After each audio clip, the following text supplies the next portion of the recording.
सभी को नमस्कार। सभी का स्वागत है हमारे यूट्यूब चैनल भुवनेश वंश। आज हम अपने पंचम सेमेस्टर हिंदी ऑनर्स पाठ्यक्रम में इकाई 3 को शुरू करेंगे, जिसमें हमें पढ़ना है हमारे कवि भवानी प्रसाद मिश्र जी को। तो भवानी प्रसाद मिश्र जी का सर्वप्रथम हम आज परिचय, उनकी भाषा शैली, काव्यगत विशेषताएं तथा रचनाओं को जानेंगे। तत्पश्चात पाठ्यक्रम में लगी उनकी कविता गीत फरोश की हम व्याख्या करेंगे। तो शुरू करते हैं भवानी प्रसाद मिश्र जी का जीवन परिचय। हिंदी के सुप्रसिद्ध कवि हैं, गांधीवादी विचारक हैं ये। भवानी प्रसाद मिश्र जी का जन्म 29 मार्च 1913 ईस्वी टिगरिया गांव, जिला होशंगाबाद, मध्य प्रदेश में हुआ था। इनकी जो प्रारंभिक शिक्षा है वह उनके ही मध्य प्रदेश में ही अलग अलग जगहों पर सोहागपुर, होशंगाबाद, नरसिंहपुर तथा जबलपुर में उनकी प्रारंभिक शिक्षा हुई। सन 1934 और 35 में उन्होंने हिंदी, अंग्रेजी और संस्कृत विषयों को लेकर जबलपुर में ही बीए की परीक्षा उत्तीर्ण की। महात्मा गांधी के विचारों के अनुसार शिक्षा देने के विचार से एक विद्यालय में अध्ययन इन्होंने शुरू किया तथा 1985 में इनका स्वर्गवास हो गया। भवानी प्रसाद मिश्र जी की यदि हम रचनाओं की बात करें तो सतपुड़ा के जंगल, सन्नाटा, गीत फरोश, चकित है दुख, बुनी हुई रस्सी, खुशबू के शिलालेख आदि इनकी महत्वपूर्ण रचनाएं हैं। गीत फरोश इनका पहला काव्य संकलन है, जिसमें से हमने अपनी कविता गीत फरोश भी पढ़नी है। गांधी पंचशती की कविताओं में कवि ने गांधी जी को श्रद्धांजलि अर्पित की है। काव्यगत विशेषताओं की यदि हम भवानी प्रसाद मिश्र जी की बात करें तो पूर्ण रूप से यह गांधी जी के समर्थक थे। गांधी विचारधारा से इन्होंने अपनी कविताओं को रचा है। गांधी जी की जो विचारधारा थी सत्य, अहिंसा और सादगी के ऊपर, उन्हीं विचारों को लेकर भवानी प्रसाद मिश्र जी ने अपनी कविताओं को रचा है। इनकी प्रत्येक कविता में प्रकृति चित्रण मिलता है। सामाजिक संवेदनशीलता, कविताओं में गीतात्मकता, लयात्मकता, मानवीय मूल्य तथा स्वतंत्रता आंदोलन से जुड़ी हुई इनकी कविताएं रहती हैं। भाषा शैली में इनकी यदि बात की जाए तो इनकी जो भाषा सहज तथा सरल है। आम मनुष्य भी इनकी कविताओं को पढ़कर आसानी से समझा जा सकता है। आम बोलचाल की इनकी शैली है। प्रकृति और जन जीवन का वर्णन इन्होंने किया है। गांधीवादी विचारधारा की अभिव्यक्ति मिलती है। गीतात्मकता, लयबद्धात्मकता तथा सजीव चित्रण हमें इनकी कविताओं में मिलता है। इसी प्रकार से हमने भवानी प्रसाद मिश्र जी का परिचय, उनकी रचनाएं, काव्यगत विशेषताएं तथा भाषा शैली को जाना है। इसी तरह हम आगे की कक्षा को बढ़ाते हुए भवानी प्रसाद मिश्र जी के गीत फरोश कविताओं को पढ़ते हैं। गीत फरोश कविता इनकी प्रकृति चित्रण की कविता है। जिस प्रकार से हम सभी बाज़ार में वस्तु विनिमय या कोई भी सामान खरीदने जाते हैं तो किस प्रकार से हम दुकानदार हमें चीज़ें बेचता है, तो इसी प्रकार से गीत फरोश कविता में भवानी प्रसाद मिश्र ने एक अपना अलग प्रतीक लिया कि हर कोई चीज़ बेची जाती है, उसके पीछे तो कोई कुछ नहीं कहता, लेकिन भवानी प्रसाद मिश्र बाज़ार में अपने गीतों को बेचते हैं। अलग अलग किस्म के, अलग अलग प्रकार के इनके गीत होते हैं और किस प्रकार से ये आम जनों को, बाज़ार में जो ग्राहक होते हैं उनको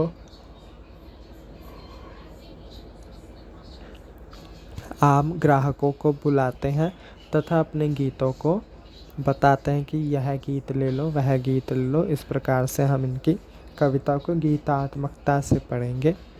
और इसी तरह से ये गीत फरोश कविता है जो यदि हम इसकी व्याख्या ना भी करें तो भी सरलता से समझ आ सकती है। फिर भी कहीं कहीं पर जो कठिन शब्द होंगे उनको हम देखेंगे। तो हम शुरू करते हैं भवानी प्रसाद मिश्र जी की कविता गीत फरोश।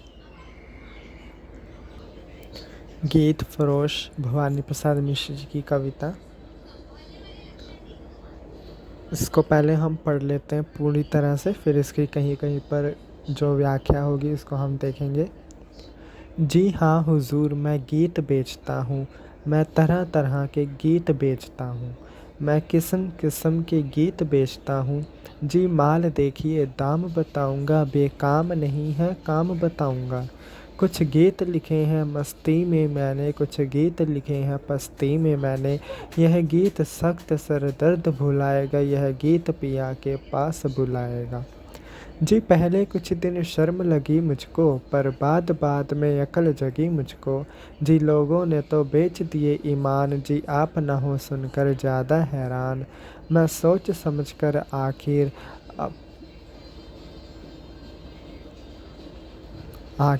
अपने गीत बेचता हूँ। जी हाँ हुजूर, मैं गीत बेचता हूँ, मैं तरह तरह के गीत बेचता हूँ, मैं किस्म किस्म के गीत बेचता हूँ। यह गीत सुबह का है गाकर देखें, यह गीत गज़ब का है ढाकर देखें। यह गीत ज़रा सुने में लिखा था, यह गीत वहाँ पुणे में लिखा था। यह गीत पहाड़ी पर चढ़ जाता है, यह गीत बढ़ाए से बढ़ जाता है। यह गीत भूख और प्यास भगाता है जी, यह मसान में भूख जगाता है। यह गीत भुवाली की है हवा हुजूर, यह गीत तपेदिक की है दवा हुजूर। जी और गीत भी है दिखलाता हूँ, जी सुनना चाहें आप तो गाता हूँ। जी छंद और बेछंद पसंद करें, जी अमर गीत और वे जो तुरंत मरे। ना बुरा मानने की इसमें क्या बात, मैं ले आता हूँ कलम और दावात। इनमें से भाई नहीं नए लिख दूँ, जी नए चाहिए नहीं गाए लिख दूँ। मैं नए पुराने सभी तरह के गीत बेचता हूँ। जी हाँ हुजूर, मैं गीत बेचता हूँ, मैं तरह तरह के गीत बेचता हूँ, मैं किस्म किस्म के गीत बेचता हूँ। जी गीत जन्म का लिखूं मरण का लिखूं, जी गीत जीत का लिखूं या शरण का लिखूं। यह गीत रेशमी है यह खादी का, यह गीत पित्त का है यह बादी का। कुछ और डिज़ाइन भी है यह इल्मी, यह लीज़े चलती चीज़ नई फिल्मी।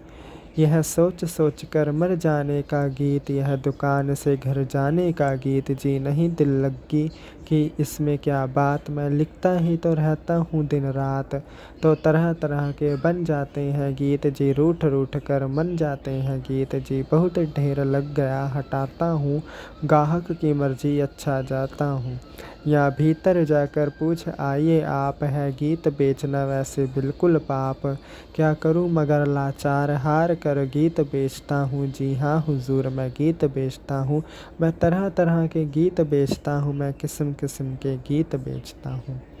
इस प्रकार से कितनी सुंदर गीतात्मकता लयात्मकता के साथ भवानी प्रसाद मिश्र जी ने कविता को रचा है। यदि हम इसकी व्याख्या करें तो भवानी प्रसाद मिश्र अपने पहले पैराग्राफ में पहली पंक्ति में कहते हैं कि हाँ हुजूर, मैं गीत बेचता हूँ, मैं अलग अलग प्रकार के गीत बेचता हूँ, अलग अलग तरह के मैं गीत बेचता हूँ। तो यहाँ पर जब भी कोई भी हम बाज़ार जाते हैं, किसी प्रकार का सामान लेकर आते हैं, तो हमें दुकानदार कहता है कि आप इस तरह से सामान देखिए, अलग अलग हमें उसका दाम बताते हैं। तो यहीं पर भवानी प्रसाद मिश्र लिखते हैं कि माल देखिए साहब, मैं दाम बताऊंगा बेकाम, मतलब कि बिना किसी काम के गीत नहीं है ये, मैं उन गीतों के आपको काम भी बताऊंगा, दाम के हिसाब से काम भी बताऊंगा। कुछ गीत, वो कहते हैं कि कुछ गीत तो मैंने मस्ती में लिखे हैं, कि चलते फिरते मैंने जिस तरह से लिखे हैं वो गीत उन्होंने लिखे। दूसरी प्रकार से वो कहते हैं कुछ गीत मैंने पस्ती में लिखे हैं, मतलब अपनी अवस्था से पूरी तरह से पस्त होने पर मैंने वो गीत लिखे हैं, अर्थात दुखांतक गीत, और मस्ती वाले सुखांतक। फिर वो कहते हैं कि यह गीत सख्त सरदर्द, कि इस प्रकार के गीत होंगे कि आपका सख्त से सख्त सरदर्द भी बुलाएगा, और आपको इस तरह के गीत भी मिलेंगे जो श्रृंगारिकतापूर्ण होंगे और आपको अपने पिया के पास की अभिव्यक्ति दिलाएगा। आगे वो कहते हैं जी कुछ दिन उनको शर्म लगी कि भवानी प्रसाद मिश्र कहते हैं कि कुछ दिन शुरू शुरू में अपने गीत बेचते समय तो कुछ शर्म सी लगी। बाद में उनके दिमाग में उनके अंदर ये अकल जगी, यह बात उठी कि लोगों ने तो अपने ईमान तक बेच दिए हैं, मैं तो सिर्फ अपने लिखे हुए गीतों को बेच रहा हूँ और इसमें मुझे किसी प्रकार की शर्म करने की ज़रूरत है नहीं। जी आप ना हो सुनकर ज़्यादा हैरान कि आगे वो कहते हैं कि ग्राहक को वो कहते हैं कि आगे आप सुनकर ज़्यादा ना हो हैरान, मैंने सोच समझकर ही अपने गीतों को बेचता हूँ, किसी प्रकार के बिना अर्थ के मैं गीत नहीं बेचता। आगे वो फिर कहते हैं कि जी हाँ हुजूर, मैं तो गीत बेचता हूँ, तरह तरह के किस्म किस्म के मैं गीत बेचता हूँ। आगे की पंक्ति में कहते हैं कि वो जब सामान दिखाते हैं कोई भी दुकानदार ग्राहक को, तो इस प्रकार से भवानी प्रसाद मिश्र कहते हैं कि ये गीत है जो ये सुबह का है, अगर आपको पसंद आए तो एक बार गा कर देखिए। ये गीत गज़ब का है, ढाकर देखे। ढाकर अर्थात एक सूती कपड़ों का प्रसिद्ध एक शहर है, उसे ढाकर कहते हैं। तो वो इस प्रकार से कहते हैं कि ये गीत गज़ब का है, ढाकर देखें इसको। यह गीत ज़रा सूने में लिखा कि उस वक्त मैं अकेला था, सूना था, तो मैंने वहाँ पर ये गीत लिखा और यह गीत मैंने पहाड़ी पर चढ़कर लिखा। तो अलग अलग जगह पर जाकर उन्होंने ये गीत लिखे हैं, अलग अलग नगरों को देखकर उन्होंने गीतों को लिखा है। आगे वो कहते हैं कि कुछ गीत ऐसे हैं जो बढ़ाए बढ़ जाएंगे और घटाए घट जाएंगे। यह गीत भूख और प्यास भी भगाते हैं, जब गीत गाएंगे तो आपकी भूख और प्यास भी भगा देंगे। मसान में जो भूख जगाता है, कुछ गीत ऐसे जो आपकी तो भूख और प्यास भी भगा देंगे, लेकिन मसान क्या होता है, जब वहाँ पर जाते हैं मसाने में तो वहाँ पे हमें भूख प्यास कम लगती है क्योंकि दुख होता है अंदर से। लेकिन वो कहते हैं कुछ गीत ऐसे हैं जो आपका मसान में भी आपकी भूख जगा देंगे। यह गीत भूवाली की हवा है हुजूर। भूवाली अर्थात चिड़ और बांस के वृक्षों का एक नगर है। तो वो कहते हैं कि ये जो गीत है या कुछ गीत है वो भूवाली की हवा के समान है और कुछ गीत तपेदिक की हवा है। तपेदिक अर्थात टीबी का जो रोग है उसकी कुछ हवा के साथ है। तो अलग अलग प्रतीकों के माध्यम से वो अपने गीतों को बेच रहे हैं। जी और भी मैं गीत आपको दिखाता हूँ, अगर आप सुनना चाहें तो मैं आपको गाकर भी गीत सुनाता हूँ। कुछ गीत वो कहते हैं कि कुछ गीत छंदों वाले हैं, कुछ बेछंद वाले हैं, ये बिना छंदों के हैं। आपको जो गीत चाहिए वो पसंद करें।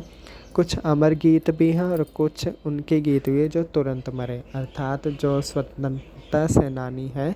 कुछ गीत ऐसे हैं जो कि अमर हो चुके हैं और कुछ गीत ऐसे उनके हैं जो कि जल्दी ही इस संसार से विदा ले चुके।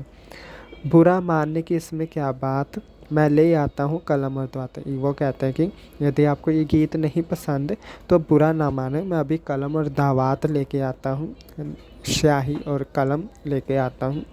जो आपको गीत नहीं भाए तो मैं उसकी जगह नई लिख देता हूँ। नए पुराने सभी तरह के गीत मैं बेचता हूँ। जी हाँ हुजूर, मैं गीत बेचता हूँ, तरह तरह के किस्म किस्म के मैं गीत बेचता हूँ।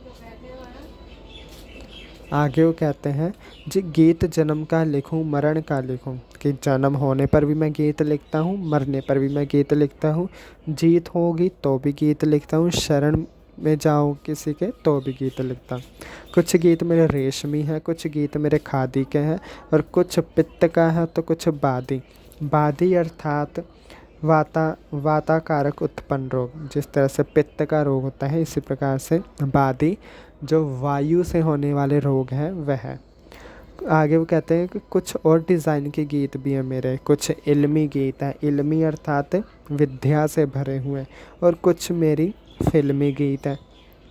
यह सोच सोच कर मर जाने का गीत, दुकान से घर जाने का गीत, दिल्लगी की क्या इसमें बात है, मैं तो लिखता ही रहता हूँ दिन रात। आपको जो गीत पसंद है आप वो गीत ले सकते हैं। रूठ रूठ कर मन जाते हैं वह गीत है मेरे पास, और तरह तरह के जो बन जाते हैं वह गीत है मेरे पास। जी बहुत देर लग गया हटाता हूँ, कि वो कहते हैं कि अब तो बहुत देर हो गई, अब मैं थोड़ा हट जाता हूँ। ग्राहक की मर्ज़ी हो तो अच्छा जाता हूँ, कि अगर किस जगह पर वो लोगों को मनाते हैं कि आप गीत ले लीजिए, गीत ले लीजिए, परंतु लोग नहीं मानते हैं, गीत नहीं लेना चाहते, तो वो कहते हैं बहुत देर हो चुकी है, अब मैं आगे जाता हूँ, अगर आपकी मर्ज़ी है तो मैं चला जाता हूँ। कि जिस प्रकार से हमारी गली में फेरी वाले आ जाते हैं, उसी प्रकार से या भीतर जाकर पूछ आइए आप। जब कोई भी फेरी वाला गली में आता तो हम जो हस्बैंड है यदि सामान खरीदा मना कर दें, तो फेरी वाले कहते हैं नहीं, आप मैडम से पूछिए कि उनको सामान चाहिए या नहीं। और अगर मैडम है तो वो कहते हैं कि आप भाई साहब से पूछिए उनको सामान चाहिए या नहीं। तो इस प्रकार से ये कहते हैं कि यहाँ आप जाकर भीतर से पूछ आइए कि आपको गीत बेचना वैसे बिल्कुल पाप तो नहीं है, मगर मैं लाचार हूँ, तो इस प्रकार से मैं हार कर गीत बेचता हूँ। जी हाँ हुजूर, मैं गीत बेचता हूँ, मैं तरह तरह के किस्म किस्म के गीत बेचता हूँ। यदि इसकी हम सप्रसंग व्याख्या करें, इस प्रकार से कितने सुंदर भावात्मक शैली के साथ हमारी ये है गीत फरोश कविता पूर्ण हो गई। यहाँ पर अगर हम शैली की बात करें तो संवादात्मक शैली है। संवादात्मक की वह संवाद कर रहे हैं, ये पूरी तरह से संवाद ही हुआ है ग्राहक के साथ कविता में, तो हम संवादात्मक शैली का यहाँ पे प्रयोग लिखेंगे। सप्रसंग व्याख्या में गीत फरोश कविता प्रमुख प्रगतिवादी कवि जो भवानी प्रसाद मिश्र जी हैं, वह हमारे प्रगतिवादी कवि हैं। इन्होंने इस कविता में समाज को एक मूल तत्व से जोड़कर दिखाया है। प्रसंग की बात करें तो भवानी प्रसाद मिश्र की यह कविता समाज के उस दृष्टिकोण की ओर संकेत करती है जो साहित्य और कला को केवल बाजार की दृष्टि से देखता है, जबकि कवि अपने गीतों के माध्यम से समाज को जागरूक और संवेदनशील बनाने पर प्रयास दिखाते हैं। शब्द के अर्थों की बात करें तो जो कठिन शब्द थे वो आपको मैंने कविता की व्याख्या करते हुए बता दिए। विशेष की बात करें तो आम बोलचाल की भाषा का प्रयोग है, अलंकार तत्सम शब्दों का प्रयोग है, गांधीवादी विचारधारा की महक आती है जिसमें समाज और क्रांति को हटाने की वो बात करते हैं। समाज और बाजार का जो गठबंधन उसको यहाँ पे दर्शाते हैं। गीतात्मकता, लयात्मकता तथा संवादात्मक शैली का यहाँ पर प्रयोग है। इस प्रकार से हमारी गीत फरोश कविता पूर्ण रूप से समाप्त। इसी प्रकार से हम अपनी अगली कविता करेंगे चकित है दुख तथा बुनी हुई रस्सी, जो भवानी प्रसाद मिश्र जी की है। तो इस प्रकार से हम अपने पाठ्यक्रम को समाप्त करने की ओर अग्रसर होते रहेंगे। आगे मिलेंगे इसी तरह से अगली कविता के साथ। अभी के लिए धन्यवाद।